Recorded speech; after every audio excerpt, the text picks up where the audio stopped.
Good morning, नमस्कार, सुप्रभात। आप देख रहे हैं न्यूज 18 राजस्थान। मैं हूं आपके साथ मनोरा सक्सेना। अगले घंटे तमाम वो खबरें आज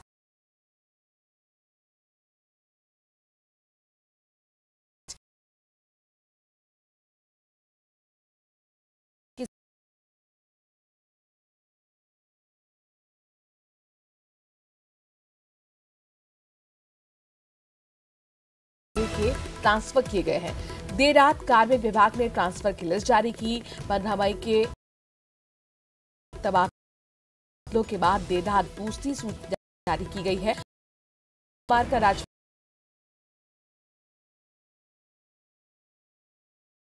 ट्रांसफर निरस्त कर दिया गया है। प्रशासनिक सुधार और जनजातीय क्षेत्र विकास विभाग पद पर ही बने रहे।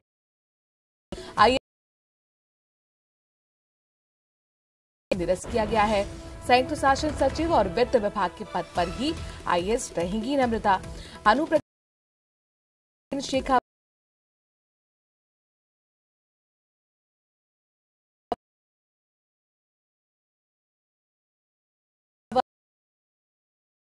करण कोदारा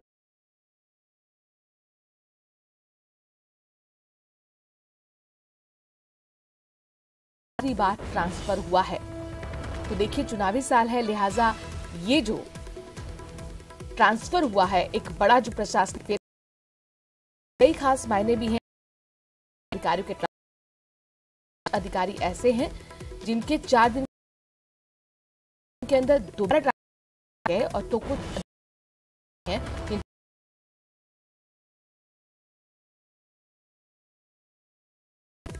सुबीर कुमार आईएएस, इसके साथ साथ आलोक गुप्ता, ये आईएएस हैं जिनके ट्रांसफर निरस्त किया गया। विभाग ने ट्रांसफर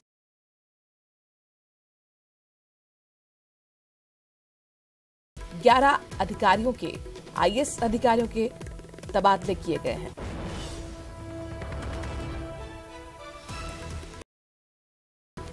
और देखिए, 2000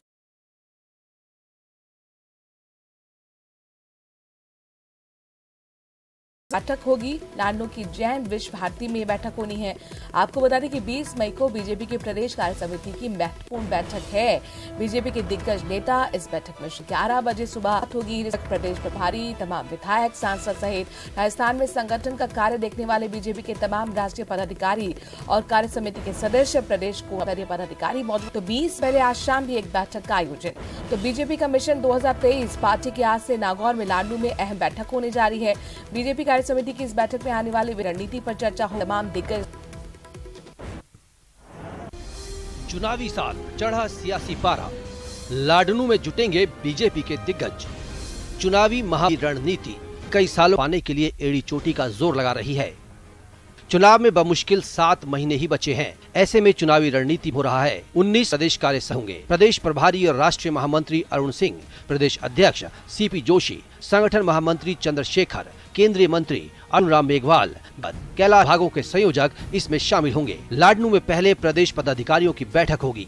20 मई को प्रदेश कार्य समिति की बैठक होगी। मकसद एक ही है, विधानसभा के चुनाव में 20 तारीख को पार्टी की चुनावी वर्ष है और इस समय सरकार के खिलाफ भी बहुत सारे मुद्दे हैं।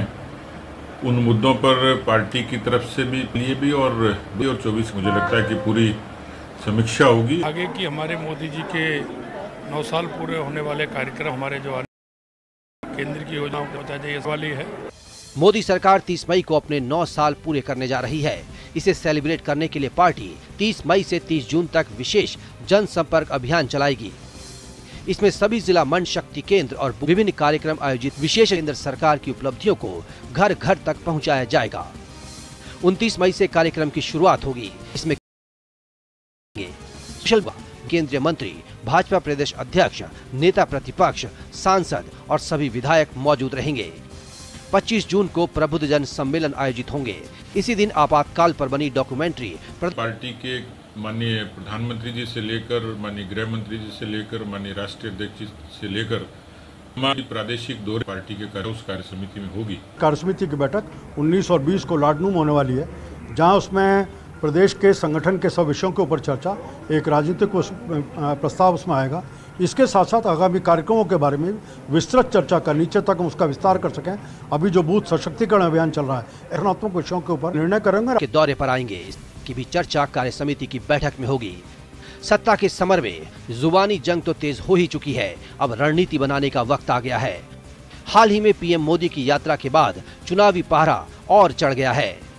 ऊंटों के प्रदेश में देखना होगा सियासत का ऊंट करवट बैठता है। गृहस्थी और सौरभ गृहस्थी हमारे संवाददाता जयपुर से इस बड़ी खबर पर जुड़ गए हैं। सौरभ, सबसे पहले तो ये बताइए, जिस तरह से कर्नाटक के चुनाव के बाद जाहिर तौर पर अब राजस्थान के मिशन 2023 में बीजेपी जुड़ गई है, लेकिन नागौर के लाडनू में बीजेपी की कार्य समिति का आयोजन का होना, क्या इसके मायने हैं? और उससे पहले आज जो बैठक है उसका एजेंडा क्या? प्रदेश कार्य समिति की बैठक जो है वो हर बार अलग अलग जिलों में होती है, तब नागौर में हो रही है। नागौर जो है वो बीजेपी का ऐसा मानना है कि ये कमजोर सीट है और इस सीट पर बीजेपी को मजबूत करने की कवायद बीजेपी चाहती है और उसी कड़ी में ये बैठक जो है वो अब नागौर में रखी गई। आज प्रदेश पदाधिकारियों की बैठक है, जिसमें तमाम जो मोर्चे और प्रकोष्ठ हैं उनके जो पदाधिकारी हैं उनकी बैठक जो है वो शाम 5 बजे होगी और इस बैठक में प्रदेश प्रभारी भी जो है वो शामिल होंगे। करीब 1:30 बजे के आसपास वे लाडनू जो है वो पहुंचेंगे और इस प्रकार के कार्यक्रम होने वाले हैं। चाहे मोदी सरकार के 9 साल पूरे होने पर कार्यक्रम होने जा रहे हैं वो हो, या फिर पार्टी द्वारा कई आंदोलन जो किए जाने हैं वो इस बैठक में चर्चा होगी। और कल जो है वो प्रदेश कार्य समिति की बैठक है, जिसमें तमाम जो दिग्गज हैं बीजेपी की कार्य समिति वो उस बैठक में शामिल होंगे और आगामी किस प्रकार की रणनीति इससे पहले हमने जनाक्रोश आंदोलन भी देखा, जमीन पर नहीं देखा, ये भी कहना जरूरी हो जाता है। तो ऐसे में क्या कुल मिलाकर जो 9 साल पूरे हो रहे मोदी सरकार को एक बार फिर मोदी के चेहरे पर ही बीजेपी जनता के बीच में जाने की तैयारी कर रही है? उसी से जुड़े आंदोलन होंगे, उसी से जुड़े रणनीति होगी, उसी से जुड़े तमाम जनता के बीच में योजनाओं के साथ। सौरभ जी बिल्कुल, देखिए 30 मई को मोदी सरकार के 9 साल जो है और बीजेपी पहले ही स्पष्ट कर चुकी है कि विधानसभा चुनाव में चेहरा जो है वो मोदी होंगे और काम भी उनके ही जो है वो उपलब्धियां हैं उन्हीं पर जो है वो ये चुनाव जो है वो लड़ा जाएगा। लेकिन जिस प्रकार से कर्नाटक के चुनाव के परिणाम आए उसके बाद स्थितियां जो है वो काफी भी कारण है कि अब जो बैठक होगी उसमें ये इन मुद्दों पर भी चर्चा होगी कि क्या अब रणनीति में बदलाव किया जाना चाहिए या फिर ही जो है वो चुनाव लड़ा जाए। तो इन तमाम पहलुओं पर चर्चा भी होगी और आने वाले समय में रणनीति भी जो है वो बदली जाएगी। सौरभ, महत्वपूर्ण बात कही कि देखिए बड़ा हार का कारण बेंदे नेता पूरा प्रचार का अभियान की तैयारी की गई थी, अब वहां पर कुल मिलाकर ये देखा गया एनालाइज में कि यही एक हार का कारण था। अब आप बता रहे कि इसमें रणनीति में बदलाव हो सकता है, लेकिन अगर नेतृत्व के हाथ में ही चुनाव प्रचार का कमान सौंप दी जाए तो जाहिर तौर पर बहुत चुनौती यहाँ पर बीजेपी के लिए हो जाती है, क्योंकि कई धड़ों में बीजेपी यहाँ पर बटी हुई है। आपने बिल्कुल, दरअसल स्थानीय जो नेतृत्व था वो काफी कमजोर था और ये एक बड़ा कारण जो है वो माना गया कि स्थानीय नेतृत्व जो है वो अगर मजबूत होता तो कुछ और होते। लेकिन अब देखना होगा किस प्रकार से यहाँ पर किस प्रकार की स्थितियां जो है वो प्रकार से केंद्रीय जो है वो। जी चलिए, बहुत बहुत शुक्रिया सौरभ, तमाम जानकारी हम तक पहुंचाने के लिए। नजर बनाए रखिएगा, आगे आपसे अपडेट्स इस बैठक को लेकर लेते रहेंगे। सौरभ, हमारे संवाददाता बता रहे हैं कि अरुण जो प्रभारी हैं वो भी पहुंच कि आज बड़ी बैठक होगी, कार्य समिति की बैठक कल होनी है, इसको लेकर एजेंडा आज तैयार किया जाएगा। और देखिए कुल मिलाकर कर्नाटक के जो बीजेपी का स्थान पर आ गया है। और इस बीच अपने दर्शकों को बता दें कि सुभाष महरिया आज बीजेपी ज्वाइन करने वाले हैं। सुबह 11 बजे बीजेपी में लौटेंगे पूर्व केंद्रीय मंत्री महरिया। बीजेपी के सभी बड़े नेता पार्टी कार्यालय में मौजूद रहेंगे। बड़ी खबर, अपना 5 साल बाद एक बार फिर बीजेपी का दामन थामने वाले हैं, इस वक्त की महत्वपूर्ण खबर। और देखिए चुनाव गयाराम की जो है वो कह सकते हैं कि सुभाष महरिया ने यहां से शुरुआत कर दी है। बीजेपी ज्वाइन आज वो कर रहे हैं। बीजेपी में लौटेंगे पूर्व केंद्रीय मंत्री महरिया। जो महरिया है वो अटल बिहारी सरकार में कैबिनेट मिनिस्टर भी रहे। भी बड़े नेता इस दौर मौजूद रहने वाले हैं। सीकर से देखिए क्या घर वापसी के मायने हैं और उनका क्या जो राजनीतिक करियर रहा है ये भी अपने दर्शकों को लगातार हम सुभाष महरिया कई बार के सांसद रहे हैं, तो जाहिर तौर पर बीजेपी को सीकर में जरूर मजबूती मिलेगी। लेकिन इन सब के बीच सवाल ये है कि जो जीत का स्वाद है कई सालों से वो चख नहीं पा रहे हैं। तो क्या अब एक बार फिर बीजेपी ज्वाइन करने के बाद उन्हें टिकट मिले, स्वाद वो चखेंगे। आज बीजेपी ज्वाइन करने वाले हैं 11 बजे और खबर ये कि उस दौरान तमाम बड़े नेता पार्टी कार्यालय में मौके। गुरुवार को कांग्रेस की सियासत में अजमेर में हुए कार्यक्रम में सियासी उफान आ गया। पार्टी की सह प्रभारी के सामने कांग्रेस कार्यकर्ता आपस में भिड़ गए तो जोधपुर, जबकि जैप की शांति के बीच चर्चा शेरों की शायरी की रही। इसमें बहस इसी बात पर रही कि कौन शिकार है और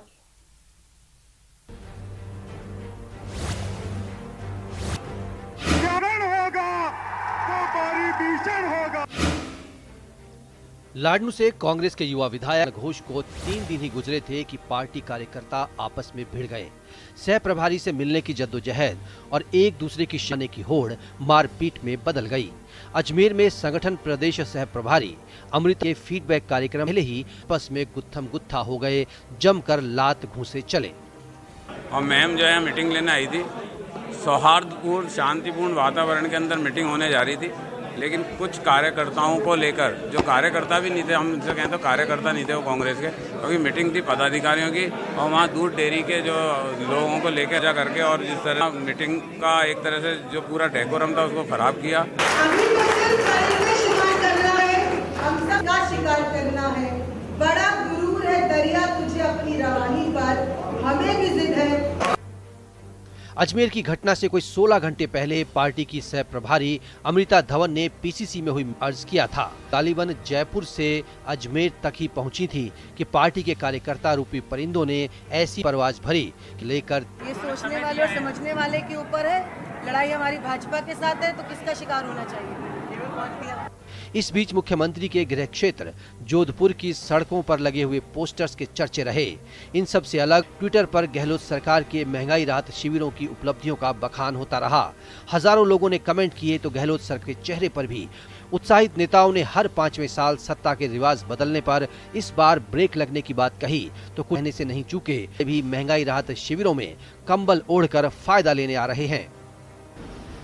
जनता ने तय कर लिया है कि रिवाज बदलना है और इस बार फिर से कांग्रेस की सरकार लेकर आनी है।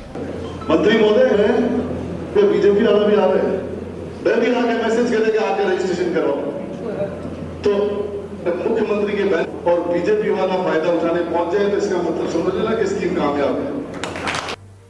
अल्टीमेटम की मियाद पूरी होने में अभी 12 दिन बचे हैं, पर उससे पहले भी सड़कों पर कर्नाटक में रास्ता साफ होने के बाद अब राजस्थान की बारी है, लेकिन सुलह के संकेत कहीं दिख नहीं रहे।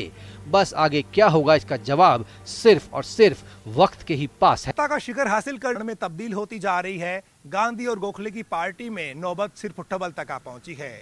कल तक जो कार्यकर्ता साथ साथ मजबूत बनाते थे को मारने में इंतजार पार्टी की कार्रवाई का है। उसके बाद ही पता चलेगा कि कौन सियासी योद्धा रणछोड़ है और कौन रणबीर। चेची के साथ बाबूलाल धायल, न्यूज 18 जयपुर। वही देखिए, कांग्रेस फील्ड में प्रदेश की सह प्रभारी अमृता धवन के पहुंचने से पहले हुए हंगामे और मारपीट को अमृता धवन ने ये कहकर टाल दिया कि ये सारा झगड़ा कुछ लड़कों के बीच का ही नहीं है। साथ ही वो कह रही हैं कि प्रदेश में कांग्रेस सरकार अच्छा काम कर रही है। कांग्रेस संगठन का ये प्रयास है कि प्रदेश को जन जन तक पहुंचाकर राजस्थान में एक बार फिर कांग्रेस की सरकार बनाई जाए। 2-4 लड़के थे जो आपस में भिड़ गए, लेकिन उसके अलावा कोई इतनी बड़ी वो बात, लड़कों की मीडिया ट्रायल बंद कर दें। हमारे सीएम साहब बहुत अच्छा काम कर रहे हैं और बार बार हर मुद्दे को, 2 लड़कों की लड़ाई को भी आप सीएम वर्सेस सचिन पायलट ना करें। और देखिए, मामला लगातार तूल पकड़ता जा रहा है। कांग्रेस फीडबैक कार्यक्रम के मामले में भीम सिंह चौधरी ने किशनगंज थाने में रिपोर्ट दर्ज कराई है। कांग्रेस के 10 कार्यकर्ताओं के खिलाफ रिपोर्ट दर्ज करवाई गई है। अपहरण के प्रयास और मारपीट के आरोप लगाए गए हैं। पप्पू कुरैशी नामक कांग्रेस कार्यकर्ता को हिरासत में ले जाने की भी खबर सामने आ रही है। तो देखिए, जहां पर आपने अमृता धवन को सुना, वो कहने की 4 बीच की ये पूरी गुत्थम गुत्थी थी, लेकिन अभी ये मामला किस तरह से तूल पकड़ चुका है, थाने तक पहुंच चुका है। बाकायदा कांग्रेस के कार्यकर्ता भीम सिंह चौधरी ने थाने में रिपोर्ट दर्ज कराई। अपने ही कांग्रेस के 10 कार्यकर्ताओं के खिलाफ ये रिपोर्ट दर्ज करवाई है, जिसमें आरोप लगाया है अपहरण के प्रयास का, साथ ही मारपीट के आरोप भी लगाए गए हैं। मारपीट तो आप तस्वीरों में देख ही रहे हैं किस तरह से यहाँ पर गुत्थम गुत्थी हुई, लात घूंसे चले। तो अब तक 2 धड़ों के बीच में थे, लेकिन अब ये बात मारपीट तक पहुंच चुकी है। वही देखिए, आज टोंक जिले के दौरे पर रहेंगी कांग्रेस सह प्रभारी। अजमेर से मालपुरा कांग्रेस सह प्रभारी अमृता धवन आएंगी। मालपुरा के बाद टोंक में कार्यकर्ताओं से कांग्रेस सह प्रभारी मुलाकात करेंगी। पायलट की विधानसभा में अमृता धवन के दौरे को लेकर सबकी नजरें बनी हुई हैं, जो कि कल आपने देखा था कि किस तरीके से गहलोत समर्थक और पायलट समर्थक आपस में भिड़ गए थे। लिहाजा टोंक जिले का जो दौरा है, टोंक जिला चूंकि पायलट का गढ़, लिहाजा कांग्रेस सह प्रभारी के इस दौरे पर सभी की निगाह बनी हुई है।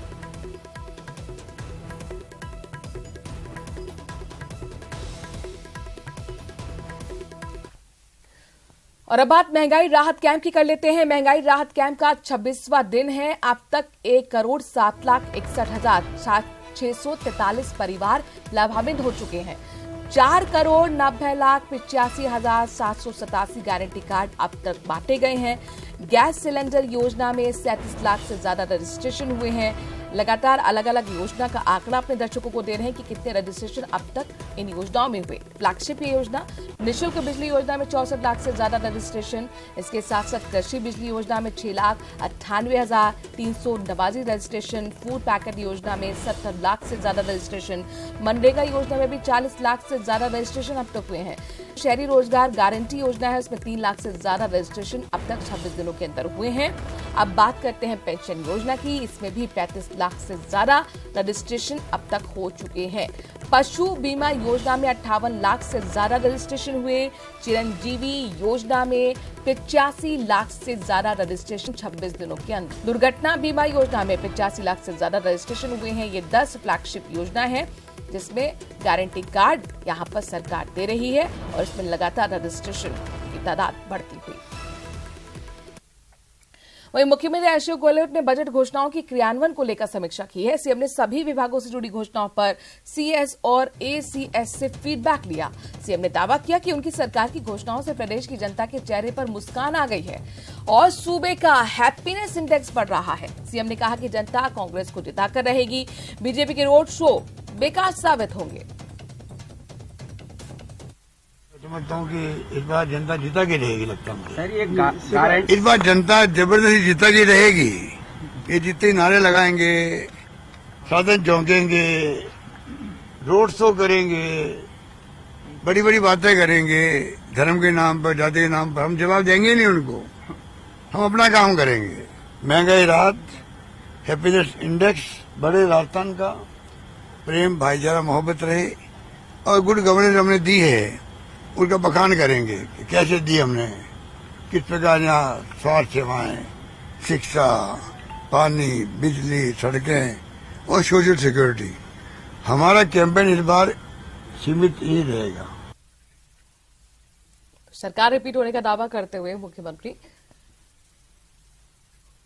चलिए खबरों में आगे बढ़ते हैं और श्रीगंगानगर से बड़ी खबर का रुख करते हैं, जहां पर दुष्कर्म का प्रयास असफल होने पर तेजाब डालने की घटना सामने आई है। अल सुबह अंधेरे में आरोपी ने वारदात को अंजाम दिया। तेजाब से महिला का शरीर झुलस गया है।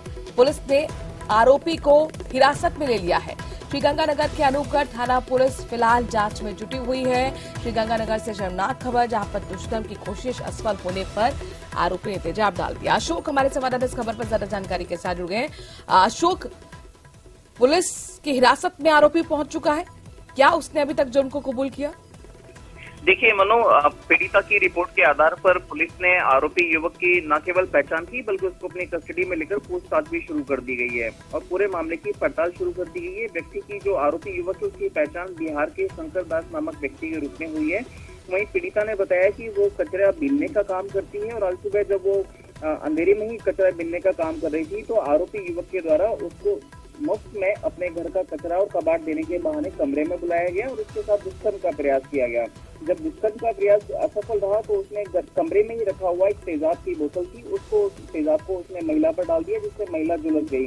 गनीमत ये रही कि महिला को बहुत ज्यादा नुकसान नहीं पहुंचा शारीरिक रूप से, लेकिन पीड़िता की रिपोर्ट के आधार पर पुलिस ने पूरे मामले की पड़ताल शुरू कर दी है। शुक्रिया अशोक, तमाम जानकारी हम तक पहुंचाने के लिए।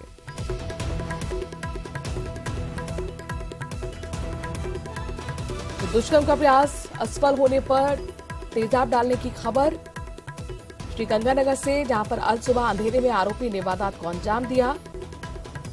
तेजाब से महिला का शरीर झुलसा है, हालांकि उसकी जो स्थिति है वो बेहतर हो रही है और इन सबके बीच में आरोपी को पुलिस ने हिरासत में ले लिया है। खबरों में आगे बढ़ते हैं। श्रीगंगानगर से बड़ी खबर है, जहां पर किसानों का हल्ला बोल लगातार चौथे दिन भी जारी है। रात भी किसानों ने धरनास्थल पर प्रदर्शन किया। किसान आज से क्रमिक अनशन की शुरुआत करेंगे। एलएनपी नहर की 5 नंबर कस्सी पर 4 दिनों से किसान धरना दे रहे हैं। 5 किसानों के द्वारा धरनास्थल पर क्रमिक अनशन की शुरुआत आज से होगी। एलएनपी नहर की 5 नंबर कस्सी पर 4 दिनों से लगातार किसान धरना देते हुए दरअसल मांग यही कि 5 नंबर माइनर के बैड लेवल को सही किया जाए।